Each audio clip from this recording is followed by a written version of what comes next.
The software works pretty good. Hey, we're live. Looky there. So exciting stuff. Today we're going to have a different discussion because our last few meetings have been about how do you grow the value of your business.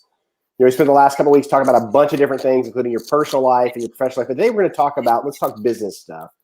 And I'm going to ask Phil a question and see what his answer is. So what is the difference? I hate it when he does this because I really don't know what he's getting ready to ask me.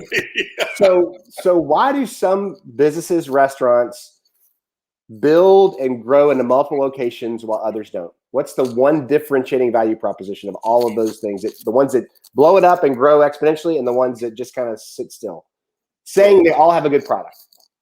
A good plan, a good process. Good plan, a good process, and a manager that doesn't get in the way. Right. Obviously, you've got to have somebody that's leading that show that's going to allow those people to develop and help them develop and to encourage development. I think one of the things that hurts so many people, we've all seen this. Somebody who's really sharp, they're hard, they get an opportunity to go into a management or a leadership role. Usually it's a management role, right? Usually you go from doing the work to being a frontline manager. And what a good leader will do will nourish that manager, bring them along, mentor them, teach them how to manage people, how to manage processes, how to do all these different things. A insecure manager will put their thumb all over, or leader will put their thumb all over that young manager and basically tell them what they need to do or what they're going to do, and then criticize every decision they make. And it's not good. You got to have that strong leader and those great managers that you can mentor, develop, and bring along. So Phil, I'm gonna nailed it. Right answer. So the best example for any business out there to see what we're talking about is the movie about McDonald's. The two brothers that founded McDonald's. Yep. Right. And they were very tight hold on the business. They weren't going to do anything. It was their business. They were going to do what they said, and they weren't going to go anyplace. And then you had Ray Kroc, right? That's his name. I think Ray Kroc. Yeah, Ray Kroc. Yep. Who basically stole the business from him, frankly. But he did it because he let go. He found a way to blow it out, buy the real estate, build the model, rinse and repeat.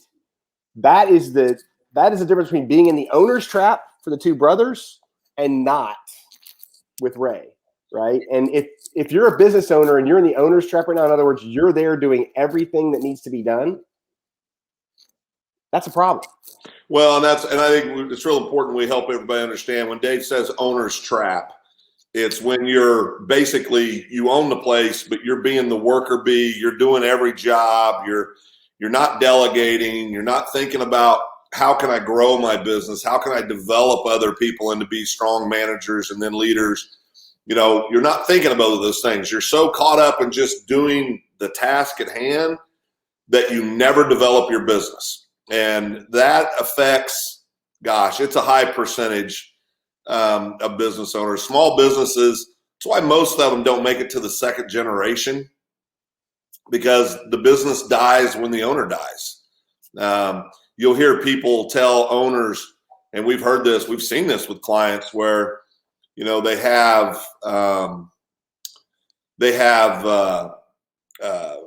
sit down, they want to transition, they'd like to sell their business, but what they soon find out is they are the business. And so they really have nothing to sell other than hard fixed assets, right?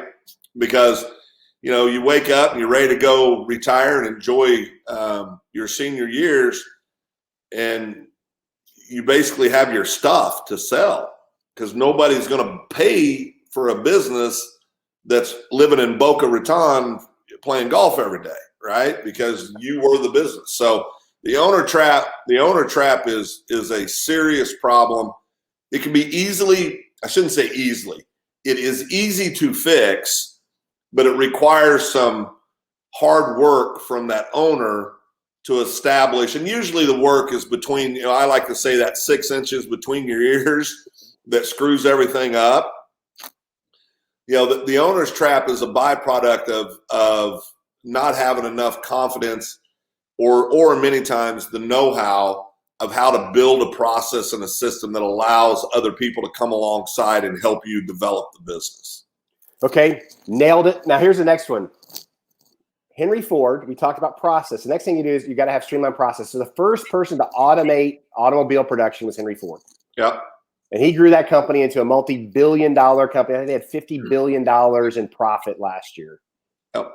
He did that because he designed the line where there was a step-by-step process to build a vehicle, and it was repetitive. So you could do it all day, all night, no matter where you were, whatever plant you were in, whatever car you were building, it was step by step by step. So the second thing you need to have in your business to ensure it's easy to sell and you get the most value of it is have defined processes that anybody can walk in and do, and make sure they're written down, right? We laugh. You know, my buddies used to tease me when we both were in the military. I went in a little before you because I'm an older guy than you. That hurts me every time I have to admit that. But old. I am old. But everything was, you know, there's a process for everything. And in one branch of service that shall remain nameless, a lot of things are color coded. And it was a branch that Dave and I weren't in. But anyway, they're color coded. And so literally different things would have colors assigned to them. And that's fine. Whatever works. You know, I'm teasing my buddies that are in that other branch that I won't mention because I'm too old and I'll get beat up. But having a process that's duplicatable, that's easily transferable. You know, we've talked about this, Dave. One of the things that I think there's a glaring weakness in the private sector that I think the military gets right is they're always training you for your next assignment. They're always training you for your next gig. You know, they're always preparing you for what you're going to be doing next. So when it's time and there's a need, there's plenty of people qualified, ready to step into that next thing.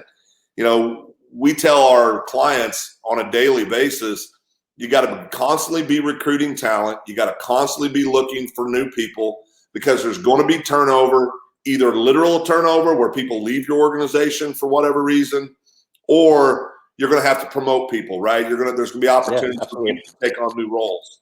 So whatever it is, you got to constantly be recruiting. That's a process. You know, how you go about doing that, that's a process. Operationally, if you're in manufacturing and you don't have a process, it's going to be a train wreck. And speaking of train wreck, you're going to hear a train in the background because my Airbnb is about home road trains. You'll probably hear a train here in a second. But anyway. Did you get a discount? Huh? Did you get a discount for the train track? No, you pay extra for that. It's okay. Ambiance. Ambiance. Yeah, ambiance. But so, you know, if you're manufacturing, you got to have a process for how that stuff's done every day, because when those people promote or they leave or whatever happens, or more importantly to this conversation, when you're ready to sell your business, you hand them a playbook and say, this is how we do it. You know, this is what works. This is how we've built this entity. This is how we've built this company where we have all this success. Here's your playbook, right? Franchises, you know, we work with a lot of people in the franchise space, Dave, and helping people find franchises and helping them sort out which is the right one for them to purchase so that they can go start. You know, that's what makes a franchise. Successes with franchises are much higher than if you just go start a traditional, what we call a traditional brick and mortar business, you know, because there's a playbook. I mean, everything's handed to you. This is what you do. This is where you order your supplies. This is where you get your goods. This is the kind of employee you're looking for. Here's training for your employee. You know, all that stuff's done. So all independent businesses can really help themselves if they start creating that playbook for effective business operation. Now, we do that for our business, our clients, obviously. We help them create those playbooks and get ready to sell their business. But if you don't, or if you want to go take a shot on your own before you call us, because most end up calling, is that it's a lot like I think I can do plumbing, Dave, until I do plumbing, and then I go to flush my toilet or turn my sink on and they don't work right. You know, they kind of work. I mean, it works, but it's not right, right? So you want to make sure you're doing things the correct way. get that playbook built, because when you're ready to sell, that playbook's value. I mean, that's what's going to, you got to have the other things. You got to have a successful business. You got to, all the other things that we can spend hours talking about. But without that playbook, you're costing yourself, in many cases, millions of dollars when you're ready to sell. That is a fact. And on the plumbing note, this is a technique. If you pull your toilet, don't drop your wrench down the drain of the toilet. It goes a long way down and it's very hard to retrieve. I may know something about that. If you do that, I can help you get it out. I found a way to fix that. On the plumbing side. So the last thing we're going to talk about today, and this is, if you're a specialty business, if you're making a bunch of products, a bunch of specialized products for one person, it's going to be hard to build a valuable business because you're doing one-offs. It's very complicated. It's very time consuming. I highly recommend in your business that you build a couple of things really, really well. You refine the process down and you sell it to as many people as you can. Yeah. We like to think that most businesses should have at least 15 customers if they're B2B. If they're B2C, then hundreds of customers. But B2B, why do we say 15? Because you don't want to have any more than 10% of your business going to one client, right? So when you look at your business, if you have more than 10% of your business going to one client, you need to figure that out. Why is that? What can you do to fix it and make it better to secure your future? More importantly, to add value. Because if you solve these three things we've talked about today, and I'm going to let Phil jump in a second, you will increase the multiple of your business by double. So if you're at 2x now, you'll be at 4x. If you're at 3x by now, you'll be 6x, right? And it's about solving that problem. It's about simplified process. It's about easily repeatable, and it's about taking care of people. Yeah, I think and Darren made a great comment. He talked about be diverse. That's what we're really discussing.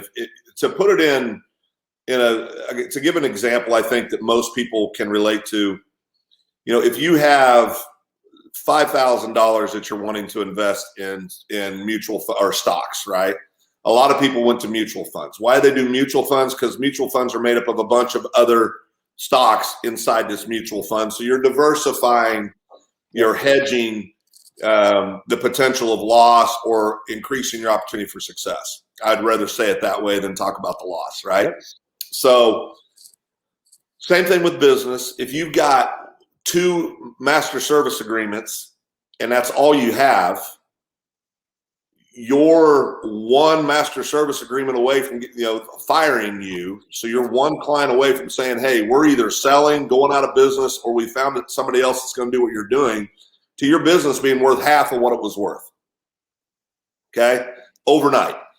If you have 30 master service agreements, MSAs, and you lose 1, it still stings, but it doesn't destroy your operation. It doesn't create this horrible scenario where you're fighting for your business life. So having, as Dave said, not more, keeping the percentages down to that 10, 15% is imperative to create value in your company and to give day-to-day stability to your workforce, to you, to everybody involved in the business. And it's an easy concept, but this is what happens so many times. People will go out and they'll get 1 or 2 customers that at the time, in the moment, are keeping them crazy busy. So they quit selling. They quit looking for other customers. And they give all kinds of reasons, right? Well, I don't have capacity. Well, I don't have this. Well, I don't have that. And some of those are, in the moment, are very legitimate concerns. But there's nothing that'll kill a business quicker than not having business to do. Okay? The other stuff you can figure things out with most times, right? You can figure out cash flow. I'm not saying it's easy all the time, but you can figure it out. You can figure out hiring more people. Again, not saying it's easy, but you can figure it out. It's awful hard to figure out, I got no business. I got no way, because the sales cycles, depending on your industry, some are very long. We've got some clients that have a 9-month to a year sales cycle, right? So you lose a client, how are you going to survive? You think you had a cash flow problem before? Try to go keep your staff where it's at and do everything you're needing to do, pay all your bills, when you lose 50% of the value or 50% of your client base overnight. So you've got to really work on that to diversify.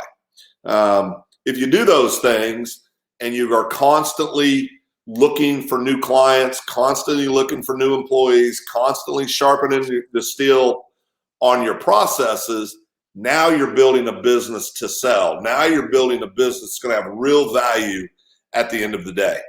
And it falls in that category, Dave, of easy to say. It's a lot of work to do. It's not hard to do. But it's a lot of work. And a lot of times people, they get caught up in the day-to-day of trying to keep the fires out, and they're not working on their business. They're working in their business, and then this is what you have.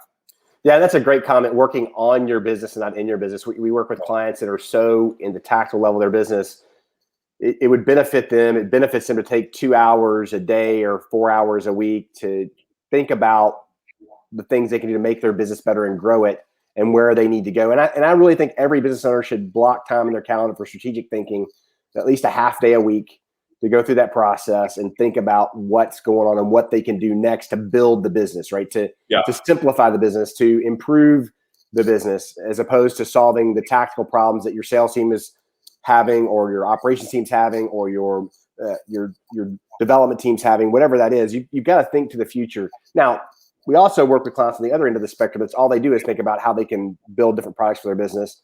And that can be distracting too. So it's really a balance. It's a balance. It's like everything in life, right? You can have a pizza once a week if you're exercising, right? You can go out and it's okay to quit working, in my opinion, for an hour and a half at around noon if you want to go to the gym. It's finding balance in everything that you're doing in life. And that's why it's so important that you're taking care of yourself as a business owner, or anybody, an employee, anybody that's out there. You got to take care of yourself physically, spiritually, financially, emotionally, all these things. You got to constantly be working on these things so that you're at your best. It's like an athlete. If you want to go compete in the Olympics, you don't start training 2 weeks before the Olympic trials. Right? I mean, you're training, you're making sacrifice, you're sharpening the sword every day, you're doing those things you need to be doing. That's how you're going to be able to pull all this off, because it is hard work. You've got to work. And that unfortunately, I should say fortunately or unfortunately, working hard and smart is the key to building a successful business. It's easy. I mean, it's easy to understand, okay, this is what I got to go do. It's hard to execute because we don't have the disciplines many times to say no to the things you need to say no to say yes to the things you need to say yes to. So, being able to have those disciplines, to stay on point, stay on track. We exercise it right now. Dave and I today are doing it. He's at his home office. I'm down at our place that we're renting right now. Our house is being remodeled. And so we talked last night. We had stuff we had to be around for. So we changed the shift. We didn't change what we're doing, but we changed the way we're delivering it today. And so that's all part of a normal business day, right? Just because something requires a little more extra effort or requires you to do something doesn't mean you don't do it. You got to do it. So just staying focused, taking care of yourself, building a process, doing all these things will lead you to build a really successful business that you can be proud of. And I think the other thing that Phil brought up right now is, know where your strengths are, delegate what's not your strengths to teammates, and go get it done. We had a client that had some issues with some tech stuff, and that's been my focus for the last year, is trying to get it fixed, while Phil's been out just slaying it, work with our other clients to keep them engaged and do those things so we can make sure the team is moving forward, because train wrecks are going to happen in your clients and in your business. It's going to happen. I mean, it is. So you got to be able to delegate and get those train wrecks taken care of, and know where people need to be to handle those problems. Well, in the military, sorry, Dave, go ahead. You're good. I'm breaking up. In the military, we always talked about Murphy's Law, right? Oh, yeah. And Murphy's Law is that Murphy is going to show up. That is the law. He's going to show up, and he's going to show up at the worst possible time. And it's how do you respond to that? What do you do? I was talking to a gentleman yesterday, a really sad deal, and Dave, you'll know it hit home for me, but recently lost an adult child that was in his late 20s. And him and I, obviously we lost the child 13 years ago and he was 16. And so I spent about 40 minutes just sharing, things that helped me. And I was very quick to tell him, none of this might help you, but something might, because that's a journey that's unique. And businesses are the same way. You can have a similar challenge. There might be things you got to tweak, right? But whether you got 10 employees or you got 10,000 employees, you're dealing with the same kind of problems. They're just bigger numbers attached, whether it's financial or it's literal numbers or whatever, but it's still the same kind of problems, and I think that's the thing that we see. We've got a client up in the Kansas City area that's got a very unique offering, have done a great job launching, and hats off to their leadership. They realize they need help to go to the next level. And a lot of times increasing the value of your business is something as simple as being self-aware enough to know, okay, wait a second, I don't have that skill set, or I need help. Maybe you do have the skill set, but you're busy doing these other things. We got to go figure out a way to get more hands on deck to make these things happen. So you got to be willing to take a real inventory of where you are and be honest with yourself about what you need to do, because then you can start working towards that. And that means sometimes you're going to do things you don't like doing for the short term, right, to get what you want in the long term. So it's like life, I remember myself as a 17-year-old knucklehead that, good God, and some of the decisions I made when I was young, some of the things I did when I was young, and I look at it now as a 55-year-old man, and I'm going, oh, sweet Jesus, it's just, but that's called evolving, right? People change. You got to stay the course. You got to figure out something. For me, it was the military. When I went in the military, changed my life, changed everything about the way I approached things, what I focused on. It changed everything. And Dave, obviously from being a 24-year military veteran, bottom line is this: in the military, you can think you're really good at something, but it doesn't take very long, and you don't have to look very far to find somebody that's a whole lot better at it than you. And so you're surrounded by people that are better at stuff than you are everywhere you look, right? And so it creates a humbleness about you, I think, and the ability to be self-aware so that you can really track a way that's going to work for you. So take away from Phil's comment, iron sharpens iron. Wisdom comes from stupidity, as long as you survive it, right? Yep. As long as you survive it. and so those are the two big takeaways. And really the three things I want you to take away from today, and Phil and I both want you to take away today, is get out of the owner's trap. If you're doing everything as the owner, learn to delegate, learn to trust people, build a team. Second thing is build the process, define the process, write it down, and repeat it, make it repeatable. And the final thing is, if you're selling specialized stuff, you need to figure out how to hone that down. One product, multiple people, as opposed to many products, one person. If you can do those three things, you're going to add value to your business immediately. And it's amazing what happens. And you're going to have to make the time to bridge the gap from where you are today to where you need to be to add value to your business. Yep. And I'm going to say that again. You need to find the time to bridge the gap from where you are today to where you want to be. Why do I say that? Because every business owner Phil and I talk to goes, there's not enough time for me to do that. I just need some more time to get it done. There's 24 hours a day. Use it how you must. You're not getting any more time, so you got to figure out how to pull yourself away and go do those things. Yeah, we can help with a lot of things, but we can't create more hours in a day. Nope. so I mean, and we get it. I mean, how many times are we texting or emailing or talking at 8, 9 o'clock at night? More often than not. How many times are clients calling us or sending notes just in the middle of the night? Right. And so you got to do what you got to do. It is what it is. Just you just figure out a process and do it. All right. Well, we've been here talking about some really important stuff today. It's been fun and exciting, and we're going to go get back to helping people do what they do best, right? Have an oolah day, Dave. You too. And with that, Dave and Phil, we are out of here.